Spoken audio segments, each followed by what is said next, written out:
son zonas afectadas polos lumes no monte, no que se aumentou a velocidade e a capacidade erosiva e había risco de seguridade por desprendemento desta rocha granítica. Entonces, dedicáronse e invertíronse en torno a 4 millóns de euros para sistemas de seguridade, mellorar a seguridade nas estradas provinciais. Aquí está, hai unha inversión en torno a 1,5 millón de euros para garantir a seguridade.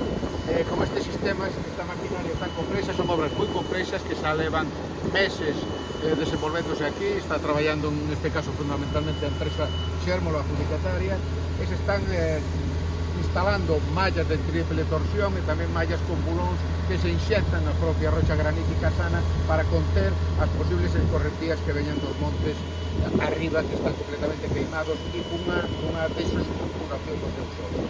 Tamén houve traballos de traballos en altura con arneses de seguridade para instalar toda esta malla. Estamos no momento xa final desta instalación, está prácticamente toda a malla, que son unos cerca de 40.000 metros cuadrados, está prácticamente toda presentada a punto de fixarse, e continuarase con dúas fases máis. Unha fase da instalación de pantalla en algunhas zonas onde é máis complexo e máis difícil a instalación de mallas, e a outra de limpieza e aseguramento das cunetas para evitar desprendimentos. Trátase dunha inversión non só do Ministerio con esos 9 millóns de euros de emerxencia para todas as estradas provinciais, as todas as estradas nacionais da provincia, e de garantir a seguridade, que é unha preocupación. Son obras que non se ven, pero que sí que garantizan, ademais do asfaltado, o confort e sobre todo a seguridade